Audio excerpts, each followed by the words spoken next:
سب سے اچھی بات تو پہلے یہ ہے کہ بجٹ منظور ہو گیا ہے، آپ کو مبارک ہو، اور عمران خان کے خطاب پر آپ کیا کہیں گے؟ جی وہ میں یہ کہنا چاہوں گا کہ عمران خان نے آج خطاب کرتے ہوئے پھر وہی اپنا جو ایک ماہرانہ اور ایک نظریاتی طور پہ وہ بات کرتے ہیں اس کا ذکر کیا، اور انہوں نے پاکستان کی تباہی اور بربادی کے جو لوگ تھے ان کا انہوں نے خاص طور پہ ذکر کیا. اور ابھی 2 منٹ پہلے وہ بات کر رہے تھے، انہوں نے کہا تھا کہ آج سے 10 سال پہلے 12 سال پہلے اسٹیل مل ایک پروفیٹیبل ادارہ تھا، اور پھر اس کے اوپر زرداریوں نے ہاتھ ڈالا اور نواز شریفیوں نے ہاتھ ڈالا تو اس کی حالت اس کو چلانا ہی مشکل ہو کے رہ گیا. تو اس طرح کو ٹریڈ ڈیفیسٹ بھی بات کر رہے تھے، وہ جو ڈالرز جو باہر سے آ رہے ہیں اور یہاں سے جو باہر جا رہے ہیں ان کے اوپر بھی انہوں نے بات کی، اور زیادہ تر انہوں نے اخلاقیات کے اوپر بات کی. انہوں نے کہا کہ پاکستان بنانے کا مقصد، میں ابھی گھر سے جب نکلا سوسائٹی سے تو میں سنتے ہوئے آ رہا تھا، اور وہاں انہوں نے ایک بڑی زبردست بات کی. انہوں نے کہا کہ جب پاکستان بن رہا تھا اور علامہ اقبال کی جو سوچ تھی،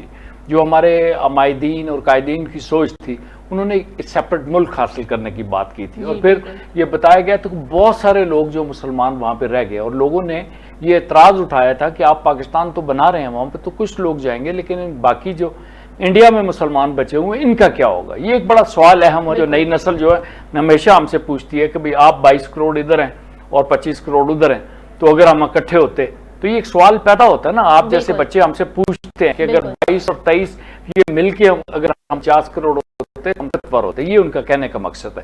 تو عمران خان نے کہا کہ اگر پاکستان کا مقصد آپ نہیں حاصل کرتے جس لیے پاکستان بنایا تھا، ہمارے اکابرین کی سوچ تھی، علامہ اقبال کی سوچ تھی، چودھری رحمت علی نے جیسے کہا تھا، قائد اعظم جیسے فرمایا کرتے، اگر اس سوچ کے اوپر ہم ملک کو نہیں چلاتے تو پھر تو لوگوں کی بات سچ تھی. آج انہوں نے جھنجھوڑا ہے پاکستان کی بنیاد لا الہ الا اللہ محمد رسول اللہ کے اوپر جو ہے، اس کے اوپر انہوں نے جھنجھوڑا ہے آج پوری قوم کو. انہوں نے کہا کہ لوٹو واپس اسی سوچ کی طرف جس سوچ کے تحت آپ نے پاکستان بنایا. اور اب جب بھی ہم انڈیا کے چینل پہ جاتے ہیں تو وہاں میں ہمیں کوئی نہ کوئی مفتی مل جاتا ہے، کوئی نہ کوئی وہاں کا مسلمان مل جاتا ہے، اور دیوبند کے مدرسے سے لوگ وہاں پہ مفتی آ کے ہمارے خلاف بات کرنا شروع کر دیتے. تو آج قائد نے یہی بات کی کہ جب اگر آپ لا الہ الا اللہ محمد رسول اللہ کے نام کے اوپر ملک کو بنا ہوا ہے، اس کے ساتھ اگر آپ وفا نہیں کرتے، وہ وعدہ پورا نہیں کرتے، تو پھر آپ کیا کر رہے ہیں؟ اور یہ جو 50 سالہ زندگی کا ہمیشہ روز آپ تعارف کراتی ہے، میں آپ کو ایک تعارف اور کرا دوں کہ آصف خان لبرل فورم کے تھے، وہ 2007-8 میں پاکستان تحریک انصاف میں شامل ہوئے. تحریک انصاف میں شامل ہوئے تو سپر مارکیٹ کے پاس ہمارا دفتر ہوتا تھا، وہاں CEC کی میٹنگ تھی. وہاں آصف خان نے کھڑے ہو کر کہا، اللہ ان کو لمبی زندگی دے، انہوں نے کھڑے ہو کے کہا کہ بھائی خان صاحب، یہ جو آپ نعرہ لگا رہے ہیں پاکستان کا مطلب کیا لا الہ الا اللہ، یہ تو تحریک پاکستان پہ نہیں لگا تھا. یعنی وہ ایک لبرل سوچ کے مالک تھے. اس کے اوپر عمران خان نے آدھا گھنٹہ تقریر کی اس وقت جب پارٹی میں تھا ہی کوئی نہیں. گنے چنے لوگ ہوتے تھے، مطلب سردار اظہر طارق تھے، سیف اللہ نیازی تھے، اکبر ایس بابر تھے، اور اس طرح علی زیدی، گنے چنے نام تھے جو ہمارے آج آپ کو نظر آ رہے ہیں. ان میں سے بہت کم تھے. اسد کیسر تھے وہاں پہ، تو وہ یہ شاہ فرمان تھے جو گورنر تھے، اور یہ لوگ ہوتے تھے، عارف الوی تھے، یہ لوگ اس وقت تھے. ہم میرا خیال ہے 25 سے 30 لوگ ہوتے تھے ہم.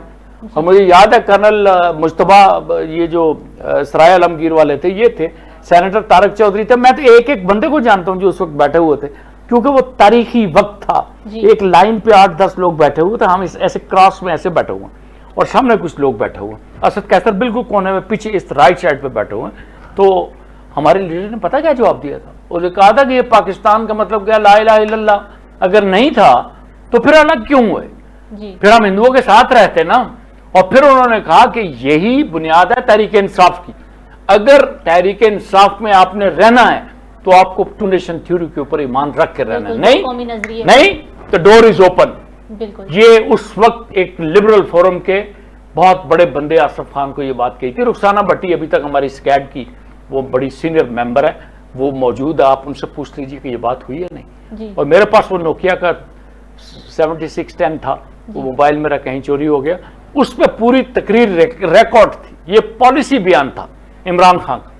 عمران خان نے اس وقت بھی جب لوگ اس کے ساتھ نہیں تھے، حفیظ اللہ نیازی بھی اس میں موجود تھا اس میٹنگ میں، تو جو عمران خان نے وہاں بات کی وہ آج بھی وہی بات کر رہے ہیں. آج بھی اسمبلی میں جب میں اتر رہا تھا ایئرپورٹ سوسائٹی سے نیچے آ رہا تھا اور موڑنے کے لیے ریلوے انڈر کے پاس، تو یہی اسی موبائل پہ میں سپیچ سن رہا تھا.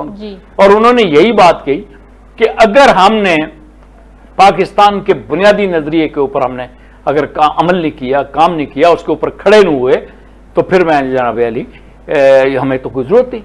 پھر انہوں نے ایک دفعہ یہ بات کی تھی جنا میں، یہ جنا ایڈیٹوریم میں، یہ کیا جنا ایوینیو میں کہتے ہیں، جو بہت بڑا ہال ہے یہاں کے، وہاں پہ انہوں نے ایک بڑی تنظیم تھی گجروں کی، وہاں پہ خطاب کرتے ہوئے کہا تھا کہ جو چودھری رحمت علی ہیں وہ آگے کی سوچتے تھے مسلمانوں کے لیے، ایک الگ ملک کے لیے،